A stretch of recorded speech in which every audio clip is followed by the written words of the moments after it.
alat informasi yang ada di Indonesia, mulai dari alat komunikasi tradisional hingga modern.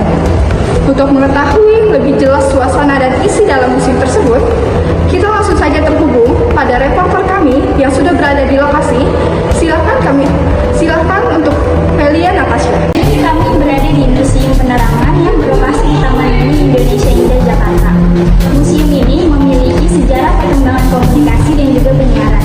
Di dalam museum ini memiliki sejarah perkembangan dan juga memiliki berbagai alat komunikasi dan juga penyiaran seperti kamera, televisi, radio dari masa ke masa. Untuk memasuki Museum Penerangan, pengunjung terlebih dahulu melakukan registrasi di bagian depan. Kunjungan ke museum ini tidak dipungut biaya, sehingga masyarakat dapat datang untuk belajar mengenai sejarah komunikasi dan penyiaran di Indonesia. Namun, selama berada di dalam area museum, pengunjung tetap diwajibkan mematuhi peraturan yang berlaku. Pengunjung diperbolehkan mengambil foto dan video untuk dokumentasi, tetapi tidak diperkenankan menggunakan lampu kilat atau flash. Selain itu, pengunjung juga dilarang menyentuh koleksi yang dipamerkan, karena sebagian besar benda yang ada di museum tersebut merupakan koleksi bersejarah yang perlu dijaga dan dirawat.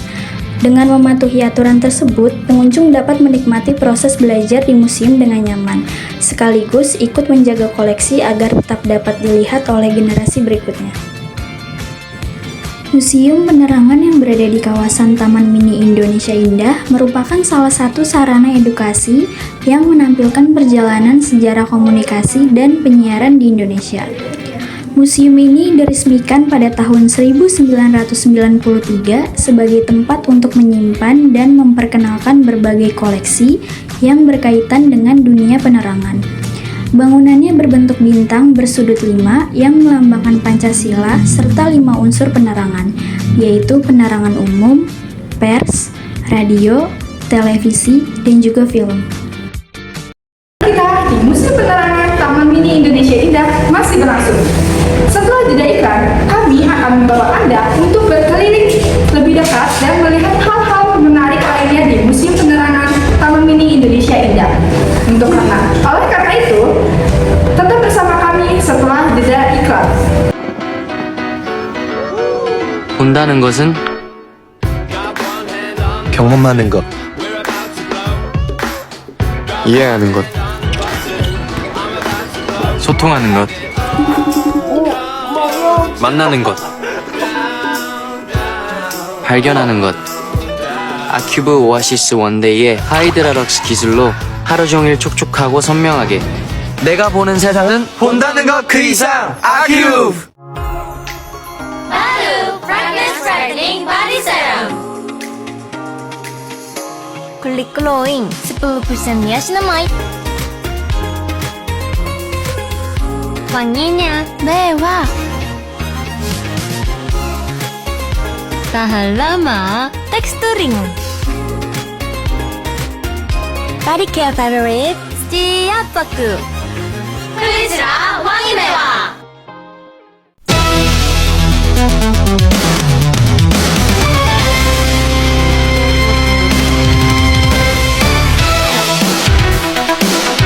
Selamat datang kembali di Mustafa News. Kami akan mengajak kalian untuk lebih dekat melihat daya tarik Museum Penerangan yang ada di Taman Mini Indonesia Indah. Kita akan mengajak kalian lebih dekat untuk melihat berbagai koleksi yang bisa dilihat di Museum Penerangan Indonesia. Oleh karena itu, kami terhubung dengan reporter kami, yaitu Velia. Halo Kak, aku mau tanya, apa sih yang membuat Kakak ini tertarik mengunjungi Museum Penerangan ini?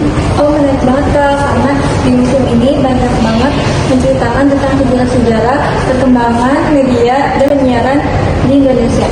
Nah, betul Kak. Selain itu, di sini juga kita dapat memahami bagaimana sih proses penyampaian informasi kepada masyarakat dari media tradisional sampai media modern. Dalam Museum Penerangan, pengunjung dapat melihat berbagai koleksi yang menggambarkan perkembangan komunikasi dan penyiaran di Indonesia dari masa ke masa. Perjalanan komunikasi dimulai dari cara-cara tradisional yang digunakan masyarakat untuk menyampaikan pesan. Salah satunya adalah kentongan yang digunakan sebagai tanda atau pemberitahuan bagi warga. Selain itu, penyampaian pesan juga dilakukan secara langsung dari mulut ke mulut. Seiring berkembangnya zaman, informasi mulai disebarkan melalui tulisan dan media cetak, surat kabar, majalah, poster, serta berbagai dokumen informasi menjadi sarana penting untuk menyampaikan berita kepada masyarakat dalam jangkauan yang lebih luas. Di beberapa bagian museum terdapat diorama dan patung yang menggambarkan suasana penyampaian informasi serta proses penyiaran pada masa lampau. Tampilan tersebut membantu pengunjung membayangkan bagaimana para pekerja media menjalankan tugasnya dengan peralatan yang masih sederhana. Perkembangan komunikasi kemudian memasuki era radio.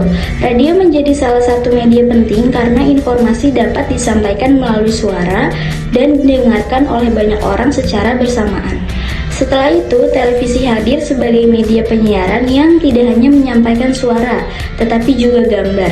Kehadiran televisi membuat informasi dan peristiwa dapat disampaikan dengan cara yang lebih menarik dan mudah dipahami oleh masyarakat. Pengunjung juga dapat melihat berbagai alat penyiaran seperti radio, kamera, televisi, alat perekam, hingga perlengkapan broadcasting yang digunakan pada masanya. Koleksi tersebut menunjukkan bagaimana proses produksi dan penyiaran dilakukan sebelum teknologi berkembang seperti sekarang. Dari peralatan analog yang masih sederhana hingga memasuki era digital, perkembangan penyiaran membuat informasi kini dapat disampaikan lebih cepat, lebih luas, dan lebih mudah diakses melalui televisi digital, melalui internet, serta berbagai platform media sosial. Melalui koleksi-koleksi tersebut, Museum Penerangan memberikan gambaran bahwa perkembangan media bukan hanya berkaitan dengan teknologi, tetapi juga memiliki peran penting dalam kehidupan masyarakat. Lagi lihat koleksi ya? Iya. Nah, aku mau tanya nih, apa koleksi yang menurut kakak paling menarik di museum? Dari aku ya, kalau aku koleksi yang paling menarik di sini ada di satelit Palapa tuh yang mesin komunikasi zaman dulu. Karena tuh dari sini kita bisa tahu kalau Indonesia tuh perkembangan komunikasinya dari sederhana sampai yang benar-benar canggih gitu. Aja sih. Kalau kamu Kalau dari aku, Studio Si Unyil, karena itu kan kayak tayangan masa kecil ya, jadi nostalgia banget. Terus baru tahu juga ternyata boneka Si Unyil tuh dibuat manual, terus kayak dibuat jadi media pendidikan bagi anak Indonesia. Peran kami dari Museum Penerangan yang berlokasi di Taman Mini Indonesia Indah. Semoga informasi ini dapat menambah wawasan kita tentang peran media dan komunikasi dalam kehidupan sehari-hari. Saya Velia Natasha, pamit undur diri, kembali ke studio. Terima kasih atas laporannya di Museum Penerangan Taman Mini Indonesia Indah. Dari liputan tersebut, kita dapat memahami betapa pentingnya peran teknologi komunikasi dalam kehidupan sehari-hari. Dengan ini, saya Nela Rahmawati mengakhiri liputan berita hari ini. Terima kasih, sampai jumpa di liputan berikutnya.